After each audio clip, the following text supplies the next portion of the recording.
그런 부모님이 있으면 얼마나 좋을까요? 우리가 힘들 때 기도해 주시고 또 성경을 읽어 주시고 늘 우리를 위해 찬송 부르시는. 근데 만약에 그런 부모님이 없으시다면 여러분이 그런 부모가 되시길 주의 이름으로 축복합니다. 여러분, 어버이날은 좀 지났지만 오늘 교회 절기상 어버이 주일이고 우리 아이들이 여러분에게 아주 예쁜 선물을 아마 줬을 겁니다. 맛있는 사탕이 들어있습니다. 거기에 그 카네이션 브로치를 또 여러분에게 선물로 드렸고요. 여러분, 오늘 부모님에게 여쭤볼게요. 참 인생 쉽지 않죠. 만만치 않죠. 솔직하신 분입니다. 네. 여러분이 지금까지 살아오면서 인생길에 비틀거린 적이 몇 번인지 한번 기억해 보십시오.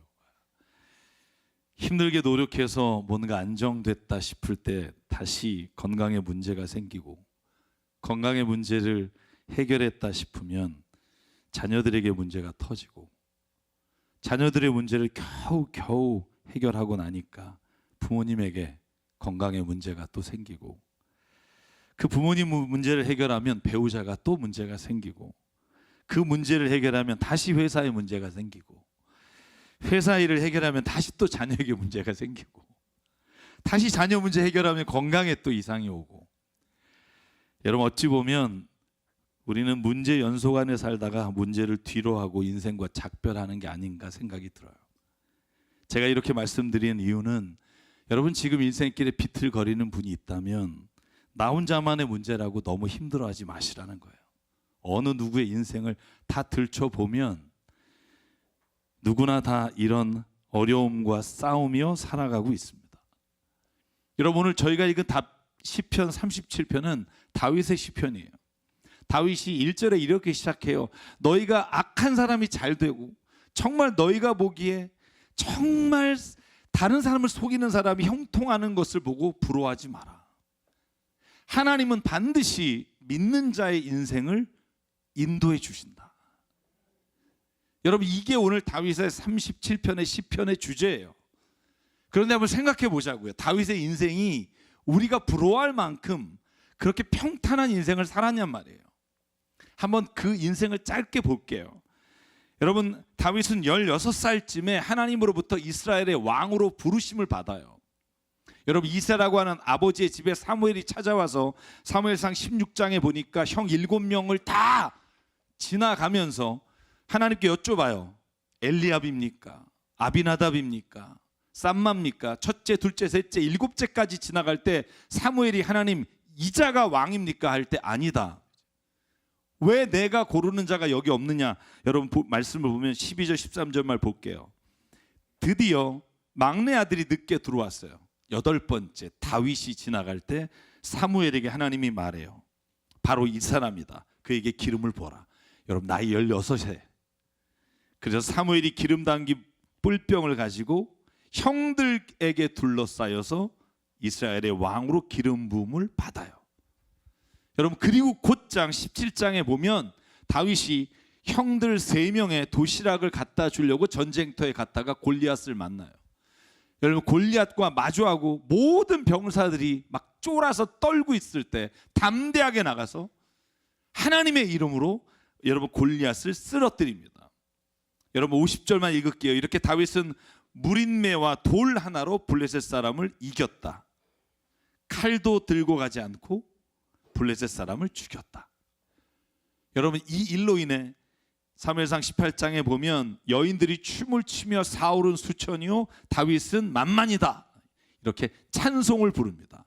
여러분, 그런데 그 칭송 소리가 사울에게는 시기하는 마음을 가져오고 그를 끝까지 의심하며 죽이기를 마음먹어요. 여러분, 요번에 성지순례 하는 동안 김지산 목사님이 이스라엘과 터키에서 정말 제가 들어도 어떻게 저렇게 성경에 해박할까, 쫙 성경 이야기를 들려주면서 가는 곳곳마다 문화 아니면 뭐 나라 이야기를 정말 너무나 잘하시니까 교우들이 거기서 그렇게 외치더라고요. 기철은 천천히요, 진사는 만만이다. 그래서 제가 삐져가지고 제가 다시 안 돌아오려고 그랬어요. 안 돌아오려고 그러다가 제가 돌아왔어요.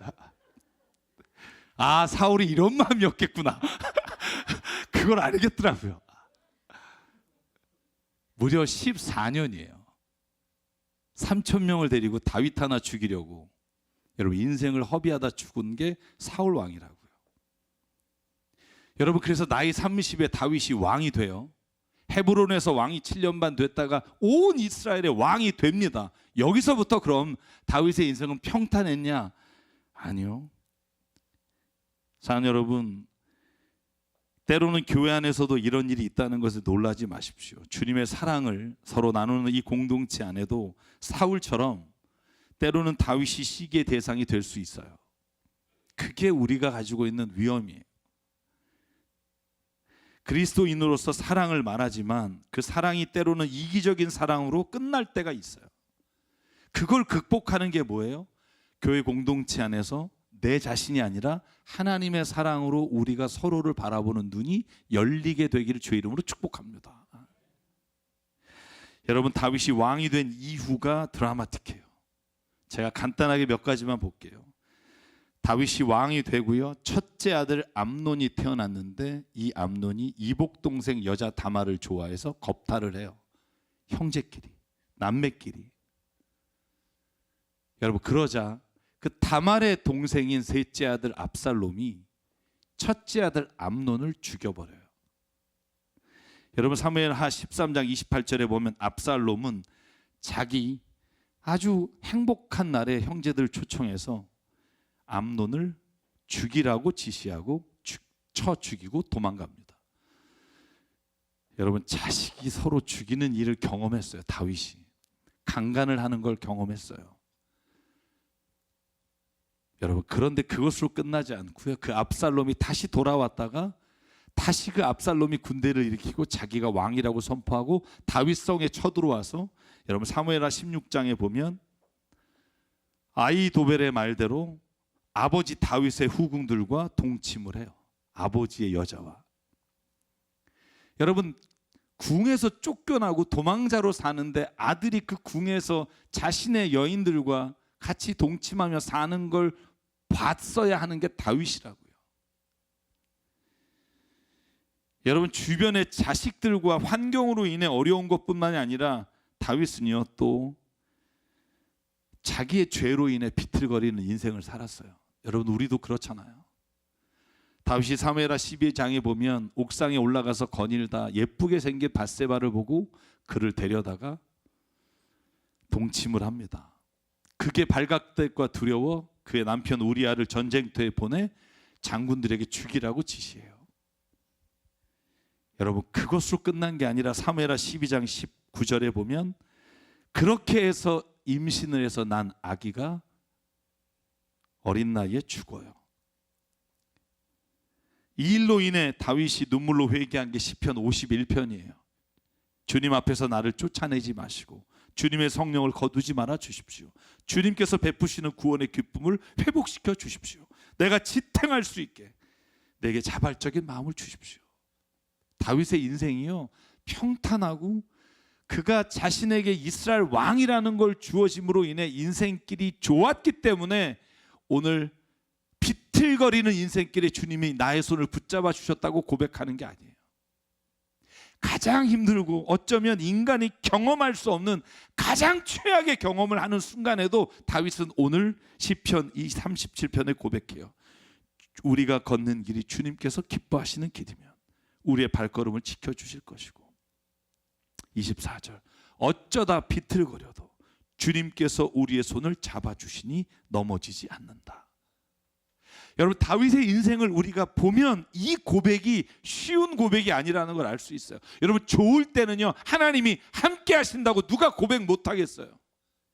비틀거리고 쓰러질 때 내가 원치 않는 죄와 주변의 상황과 자녀들 때문에 도저히 견딜 수 없는 순간에도 다윗은 이렇게 하나님 앞에 고백해요. 어쩌다 비틀거려도 주님 나는 믿습니다. 주님이 내 손을 붙잡고 계시고 나와 함께 걸어가십니다. 이 고백은요 눈물로 고백한 거예요. 하나님 내가 지금 산 걸로 하면 내 인생이 더 바닥이어야 하는데 주님이 그나마 내 손을 붙잡아 주시니 내가 오늘도 주님 앞에 인생을 걸어갈 수 있습니다. 여러분, 이 고백이 오늘 다윗의 고백이라고요. 여러분, 다윗뿐입니까? 성경에는 결코 인생길에서 비틀거리지 않은 인생이 없다는 걸 아십시오. 아브라함도 그랬고, 이삭도 그랬고, 야곱도 그랬고, 요셉도 그랬고, 모세도 그랬고, 히스기야도 그랬고, 베드로도 그랬고, 바울도 그랬어요. 어느 한 사람 비틀거리지 않은 인생이 없다고요. 그러나 그들은요, 쓰러질 것 같은 인생에서 주님의 손을 붙잡고 오늘 일어났어요. 저와 여러분에게도 오늘 만약에 정말 내가 감당치 못하는 인생길에 있다면 주님이 오늘 당신의 손을 붙잡고 일어나는 은혜가 있기를 주의 이름으로 축복합니다. 제가 도종환 씨의 시를 좋아하는 편이에요. 그 시 중에 흔들리며 피는 꽃, 이게 말이 꽃이지 인생을 말하고 있다는 생각이 들어요. 제가 한번 모든 사람이 공감하는 이 이야기를 한번 읽어볼게요. 흔들리지 않고 피는 꽃이 어디 있으랴. 이 세상 그 어떤 아름다운 꽃들도 다 흔들리면서 피었나니, 흔들리면서 줄기를 곧게 세웠나니, 흔들리지 않고 가는 사랑이 어디 있으랴. 젖지 않고 피는 꽃이 어디 있으랴. 이 세상 그 어떤 빛나는 꽃들도 다 젖으며 피었나니, 바람과 비에 젖으며 꽃잎 따뜻하게 피웠나니, 젖지 않고 가는 삶이 어디 있으랴. 여러분, 저는요, 오늘 이 시인의 노래처럼 우리의 모든 인생은 흔들리고 비에 젖어 도저히 따뜻할 것 같지 않은 삶에서 따뜻한 것을 피워낸 저와 여러분의 인생이라는 것을 저는 압니다. 여러분, 그렇다면 다윗과 신앙의 선조들은 어떻게 그 비틀거리는 자리에서도 주님이 동행하는 것을 볼 수 있었을까 하는 거예요. 여러분, 이거 쉽지 않습니다. 정말 바닥에 가보면 주님이 진짜 나와 함께 하시는 건지에 대한 의심이 생깁니다. 왜 나에게는 이런 것을 하나님이 주시는 걸까? 왜 나를 이렇게 고난 가운데 두는 걸까? 하나님의 동행하심을 의심하게 돼요. 여러분, 다윗뿐만 아니라 사울도, 그러니까 바울도 그의 인생길에서 너무나 어려운 고난과 핍박과 조롱과 침뱉음과 여러 가지 일을 당할 때마다 하나님이 그에게 보여주신 게 뭐냐 하면 내가 너와 함께 있다는 거예요. 여러분, 이 말씀을 듣지 못했다면 사도 바울은 그 선교의 길을 못 갔을 거라고요. 사도행전 18장에 볼까요? 그 어느 날 밤에 환상 가운데 주님께서 말씀하셨다. 여러분, 이 장면이 아테네에서 사람들이 자기를 비방하며 모욕하며 죽이려고 할 때 그 어려움 가운데 그가 주님을 만났어요. 주님이 이렇게 말해요. 무서워하지 말라. 잠자코 있지 말고 끊임없이 말해라. 왜? 내가 너와 함께 있으니 아무도 너에게 손을 대어 해하지 못할 것이다. 이 도시에는 나의 백성이 많다. 여러분, 힘들고 어려울 때 바울이 얻었던 말씀은 뭐냐면 내가 너와 오늘 동행한다는 거예요. 사랑하는 성도 여러분, 하나님은 지금 비틀거리는 당신의 삶에도 저는 동행하신다고 믿습니다. 어려운 일이 끝나지 않았어요. 계속 진행되고 있어요. 그 순간에도 우리가 봐야 될 것은 주님이 우리의 손을 붙잡고 계시다는 거예요. 오늘 제가 예배가 시작할 때 부른 찬양 있잖아요. 동행이란 찬양이에요. 가사가 이렇잖아요. 내가 걸어온 길, 길다면 길고 짧다면 짧은 길, 내 힘으로 걸어온 줄 알았는데 여기까지 온 것도 주가 동행하십니다. 때론 험한 길에서 폭풍우를 만나고 때론 가시밭길에서 고난을 당하나 주님 동행하시니 나는 두려움이 없네. 주님 나와 동행하십니다. 아멘. 저는 믿습니다. 주님은 우리의 비틀거리는 삶의 한가운데 동행하십니다. 그런데 여러분, 정말 힘들고 어려울 때, 견딜 수 없는 아픔이 있을 때 당신의 눈에, 당신의 느낌에, 당신의 생각에 하나님이 나와 함께 계시다고 느껴지지 않을 때, 그러면 그때 어떻게 하나님이 나와 함께 하심을 내가 확인할 수 있는지를 말씀드리려고 해요. 그게 중요하잖아요. 성경에 나오는 신앙인들도 하나님이 함께 하심을 실망하고 오해하고 믿어지지 않을 때가 있었다고요. 여러분, 제가 지난번에 설교 드린 여러분 도마의 마음을 아시잖아요. 못 믿겠다는 거죠. 그때 하나님의 확신, 함께 하심에 대한 확신, 동행에 대한 확신을 어떻게 알 수 있을까?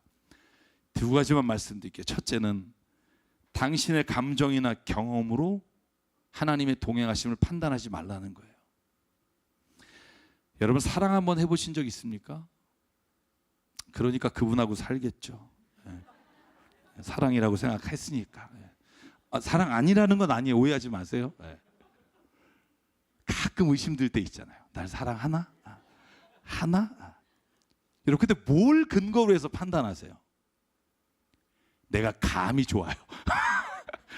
감이 아니야. 요즘 아닌 것 같아요. 여러분 감으로 판단하세요? 내 감정이나 내가 가지고 있는 느낌으로 그 사랑을 확인하려고 할 때 여러분 큰 실수를 할 수 있다는 거예요. 여러분 철학자 중에 휴미라는 철학자가 있어요. 제가 참 좋아하기도 하고 또 어떤 면에서 신앙적으로 안 맞기도 하는데 이 친구가 경험주의자란 말이에요. 이 친구는 모든 경험과 데이터, 검증으로 모든 우리의 물리적인 환경들을 평가하는 사람이란 말이에요. 그런데 이 사람이 어느 날 회의론자가 돼요. 도덕 감성론이라는 책을 써요. 도덕도 원래 주어진 게 아니라 감정에 불과하다. 이런 류의 감정으로 빠지게 돼요. 여러분 그 사람이 결정적으로 이렇게 된 데는 몇 가지 이유가 있는데 그 중에 하나가 이거예요. 자기가 감각과 오성, 눈으로 그리고 코로 손으로 판단하고 검증하는 일로 인해 무엇인가가 진리인지를 밝혔었는데 어느 날 자기가 손을 닦다 보니 찬물이 확 나온 거예요. 그래서 찬물로 세수를 하다가 저도 오늘 샤워할 때 그랬는데 갑자기 뜨거운 물이 확 나오는 거예요. 그렇게 몇 번을 뜨거운 물과 차가운 물이 번갈아 나오면서 뭘 알았냐 하면 내가 손으로 느끼는 뜨겁다 차갑다고 하는 감각이 나를 속일 수 있다는 걸 아는 거예요. 찬물 다음에 뜨거운 물을 대게 되면 예전보다 훨씬 뜨겁다는 느낌이 안 드는 거예요.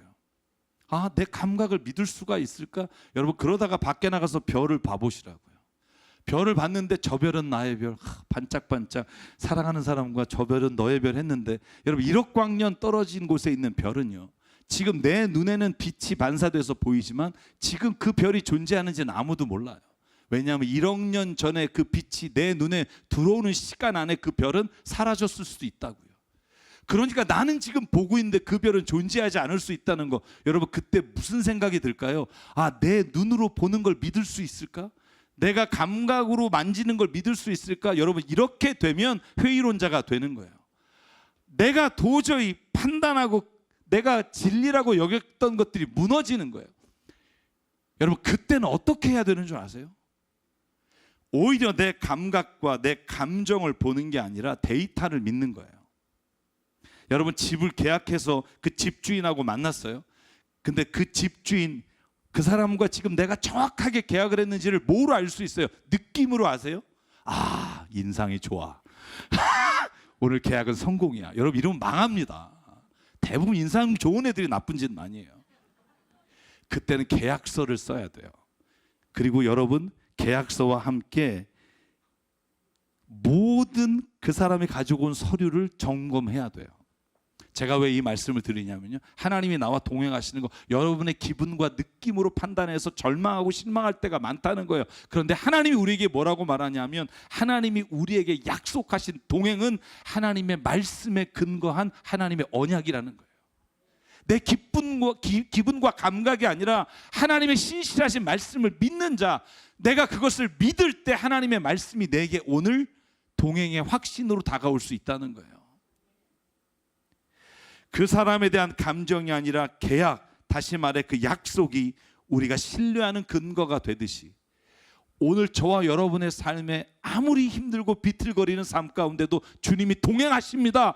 이 선포는 하나님의 언약과 구약에 살아왔던 모든 신앙인들의 증언으로 인해 우리에게 확신이 되어질 줄 믿습니다. 그러므로 오늘 다르고 내일 다른 내 감정이나 내 생각이 아니라 오늘 하나님의 말씀과 영원하신 언약 위에 우리의 동행의 삶을 살기를 주의 이름으로 축복합니다. 마태복음 28장 20절 예수께서 세상을 떠나시며 약속하셨어요. 내가 너에게 명령한 모든 것을 그들에게 가르쳐 지키게 하라. 보아라부터 같이 읽을게요. 시작. 보아라, 내가 세상 끝날까지 항상 너희와 함께 있을 것이다. 아멘. 이 말씀이 우리가 오늘 아무리 힘들고 도저히 하나님이 함께 하신다면 왜 이런 일이 일어날까 하는 삶의 자리에 주시는 하나님의 동행의 확신이 되길 주의 이름으로 축복합니다. 여러분, 노아가 홍수로 인해 모든 것이 다 떠내려간 다음에 하나님이 그에게 무지개를 보여주세요. 창세기 9장 13절, 무지개다. 네가 무지개를 볼 때마다 내가 너에게 약속한 것을 기억하라. 여러분에게도 이 무지개가 있는 줄 믿습니다. 아브라함이 내가 도저히 가나안 땅에서 어떻게 살 수 있습니까? 라고 말할 때 하나님이 그를 데리고 나가 하늘의 별과 바다의 모래알을 보여주며 말씀하십니다. 내가 반드시 너에게 복을 주며 너의 자손이 크게 불어나 하늘의 별처럼 바닷가의 모래처럼 많아지게 하겠다. 여러분, 하나님이 여러분에게 삶에 보여주셨던 그 자리, 그 사건, 그 확신을 여러분 믿음으로 나가길 주의 이름으로 축복합니다. 마지막으로 여러분, 비틀거리는 나의 인생길에 하나님이 함께 하시는지를 여러분이 확신하려면 다른 사람과 비교하며 하나님을 신뢰하지 마십시오. 이게 너무나 중요합니다. 여러분, 사울이 믿음이 없었을까요? 아니요. 사울도 왕으로 세우신 게 하나님이었다고요. 근데 사울과 다윗이 만나면서 그 안에 진짜 하나님의 공의와 사랑과 은혜가 넘친 게 아니라 시기와 질투가 때로는 있을 수 있다는 걸 꼭 기억하셔야 돼요. 교회 나오면 다 좋은 사람이다. 아니요. 오죽하면 주님이 교회에 부르셨겠어요. 이렇게 생각하세요. 거기다가 오죽하면 저는 목사로 불렀겠어요. 아멘은 뭐죠? 아멘이 나올 줄 상상도 못했네요. 네. 여러분이 그리스도인이 신앙생활하다가 하나님의 동행하심을 신뢰하지 못하고 무너지는 경우가 언제인 줄 아세요? 아이러니하게 함께하는 신앙인을 보면서 무너질 때가 많아요. 이게 무슨 말이냐고요? 가만히 생각해 보자고요. 교회 생활 함께하면서 자녀의 대학 진학, 회사 취직, 결혼에 대한 기도를 함께 드렸는데 어떤 성도는 자신이 원하는 대로 기도하는 대로 다 응답받았다고 간증해요. 그런데 나는 거기에서 소외돼요. 그때 하나님께 나는 왜요? 어떤 사람은 결혼 생활을 행복하게 사는데 어떤 성도는 결혼 생활에 어려움이 연속이 생기고 때로는 끝이 나고 하나님 왜요? 옆에 함께하는 예배 드리는 사람으로 인해 오히려 하나님의 동행하심을 의심할 때가 있다고요. 어떤 사람은 세상적으로 성공하고 다른 성도들은 저 사람은 참 하나님이 쓰시는 사람이다 칭찬을 받는데 어떤 사람은 세상에서 실패하며 사람의 안쓰러움과 동정을 받는 그 상황이 되면 하나님의 동행하심을 내가 믿고 나가기가 어렵다는 거예요. 여러분, 그럴 경우에 의심이 되십니까? 여러분, 사람을 보면 반드시 그런 신앙의 모습이 우리에게 온다는 거예요. 성경에 나온 초대교회 예수님의 사람들, 특별히 7 집사들과 제자들을 보시자고요. 그들의 동행하심이, 하나님의 역사하심이 다 똑같았나요? 아니요.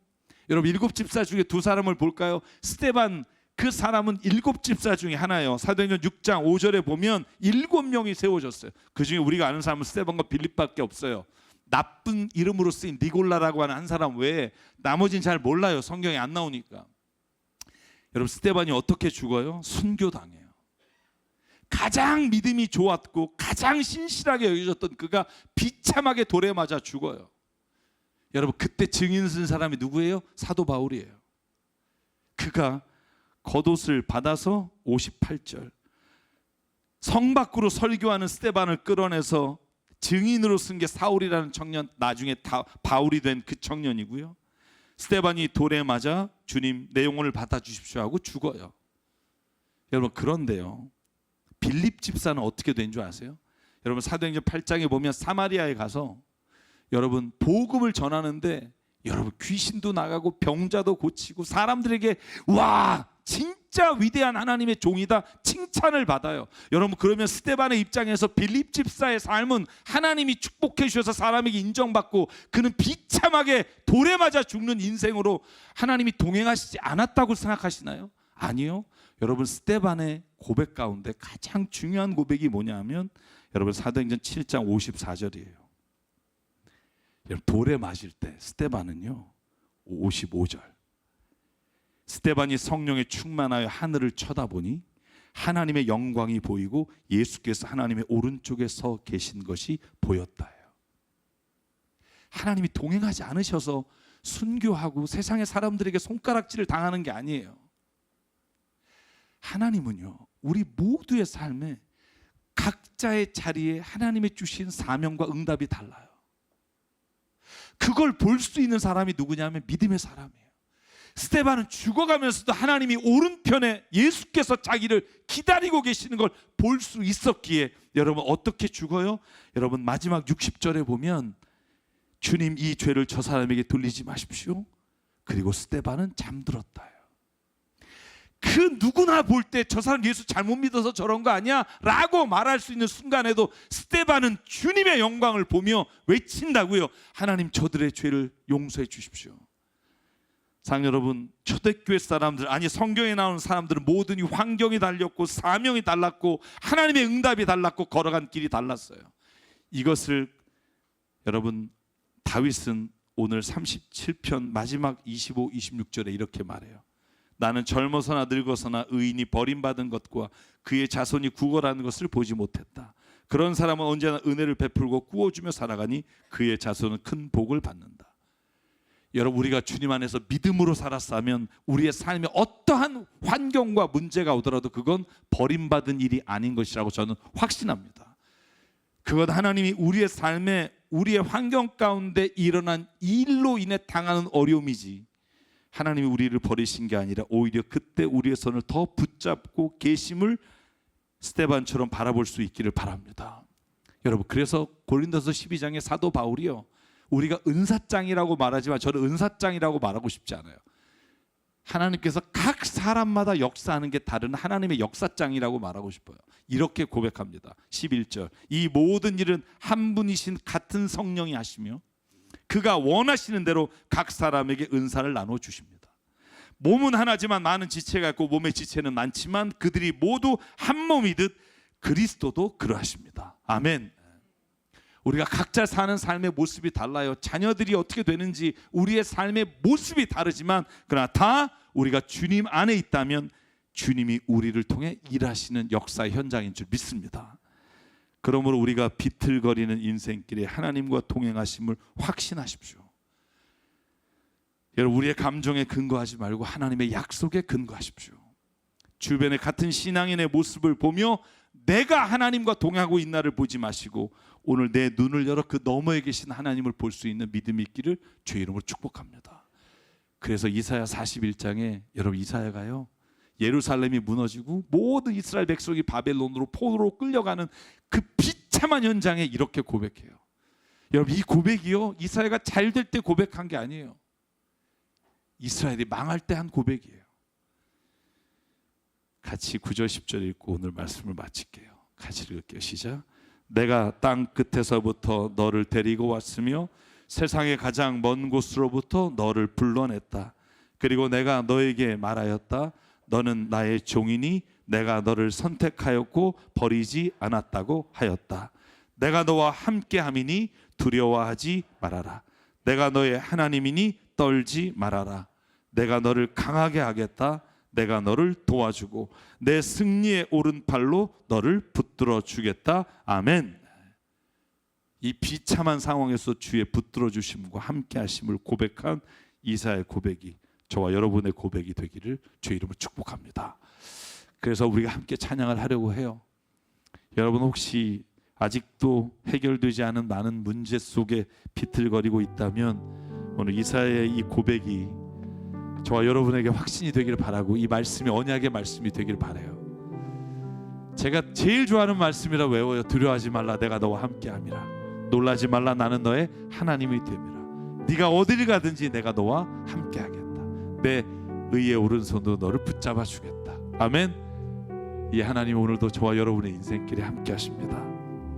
믿음으로 고백하며 나가기를 원합니다. 두려워 말라, 너와 함께함이니 놀라지 말라, 나는 내 하나님 됨이니 무서워 말라, 내가 널 도와주리니 너는 마음에 염려치 말라. 한 번 더 고백할게요. 두려워하지 말라. 아멘. 두려워 말라, 너와 함께 함이니 아멘. 놀라지 말라 나는 내 하나님 됨이니 무서워 말라 내가 널 도와주리니 너는 마음에 염려치 말라 내가 너를 굳세게 하리라 아멘. 내가 너를 굳세게 하리라 내 손으로 너를 꼭 붙잡아 주리라 내가 너를 의롭게 하리니 너는 마음에 염려치 마. 우리 일어나서 한 번 더 고백할게요. 두려워 말라 두려워 말라 너와 함께 함이니 놀라지 말라 나는 내 하나님 됨이니 무서워 말라 내가 널 도와주리니 너는 마음에 염려치 마. 내가 너를 굳세게 하리라 아멘. 내가 너를 굳세게 하리라 내 손으로 너를 꼭 붙잡아 주리라 내가 너를 의롭게 함이니 너는 마음에 염려치 말라 나는 너의 하나님이라 아멘. 나는 너의 하나님이라 하늘을 지은 창조주라 땅의 소산을 베푸는 자 나는 여호와니라 나의 의로 부름 받은 자 나의 찬송을 부르는 자 너는 두려워 말라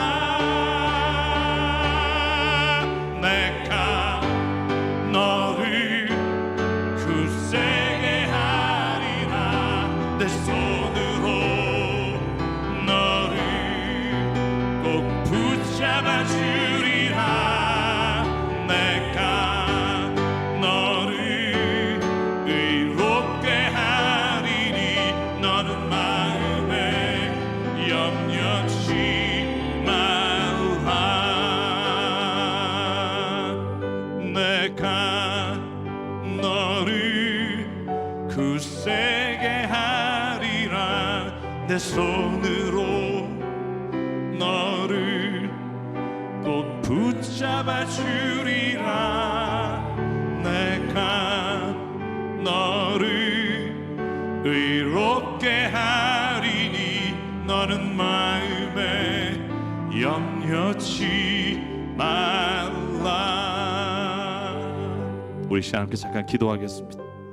하나님 내 삶에 눈에 보이는 것으로 인해 힘들고 지치고 비틀거리는 순간에도 주님이 동행하심을 볼 수 있게 하여 주시옵소서. 그 약속의 말씀을 붙잡고 나가게 도와 주시옵소서. 오늘도 하나님 그 믿음을 우리에게 보여달라고 이 시간 주님 앞에 우리가 선포하며 함께 기도하겠습니다. 상관의 하나님 감사합니다. 오늘도 주님이 나의 모든 삶의 인도자가 되어 주시고 아버지 정말로 힘들고 지칠 때마다 오늘도 하나님 나를 하나님의 의의 손으로 붙잡아 주시니 아버지 감사합니다. 아버지 하나님 내가 오히려 눈에 보이지 않을 때 더 주의 말씀을 가까이 하게 하시고 주님의 말씀에 귀를 기울게 하시고 언약의 말씀을 하나님 볼 수 있게 도와주셔서 하나님 오늘도 내 안에 그 말씀이 이루어지는 놀라운 일들이 일어나게 도와주시옵소서. 하나님 아버지 나의 연약함을 아시는 주님 오늘도 흔들리는 마음을 가지고 하나님 아버지 오늘도 살아갈 때마다 아버지 오늘도 나의 생각이나 감정이 아니라 주의 말씀과 언약을 의지하며 나아가게 도와주시고 내 앞에 보이지 않는 아버지 그 자리가 주님이 예비하신 자리고 주님이 나와 함께 하신 자리인 것을 하나님 볼 수 있게 도와주시옵소서. 이루어 주실 줄 믿사오니 하나님 아버지 성령으로 내 삶에 동행하여 주시고 이끌어 주시고 늘 하나님의 손을 만지며 살게 도와주시옵소서. 사랑과 은혜 하나님, 오늘도 나의 삶에 동행하시며 나를 붙잡아 주시는 주님, 때로는 너무나 견디기 어려운 일들로 인해 하나님이 나와 함께 하신 것을 의심하며 살 때가 있음을 주께 고백합니다. 하나님 아버지, 그럴 때 내 눈과 내 감정을 의지하지 않게 하시고 주님의 말씀의 확신과 근거를 가지고 오늘도 동행하시는 주님을 볼 수 있게 하여 주시옵소서. 옆에 사람이 어떻게 되는 것으로 인해 내 믿음이 흔들리고 넘어지지 않게 하시고 내게 주신 사명과 소명을 붙잡고 살아가는 자 되게 하셔서 내가 주님이 주신 그 은혜와 사명으로 오늘도 죽지 않고 살아서 주님의 일을 행하는 자 되게 하여 주시옵소서. 오늘 우리에게 주신 생명과 시간과 달란트와 모든 물질이 주님의 것임을 인정하며 하나님 앞에 예물로 드립니다. 쓰이는 곳마다 하나님의 나라와 뜻을 이루어 주시옵소서. 이제는 우리 주 예수 그리스도의 은혜와 하나님 아버지의 무한하신 사랑과 성령님의 감동, 감화, 충만, 교통, 위로하심이 오늘 이 시간 비틀리는 인생길에서도 주님의 손을 붙잡고 동행하며 살아감을 믿음으로 확신하며 삶의 자리로 돌아가는 여긴 한 사람 한 사람 머리 위에, 가정과 일터 위에, 주님 세우신 새사람교회 위에 지금부터 영원토록 함께 하시기를 간절히 축원하옵나이다. 아멘.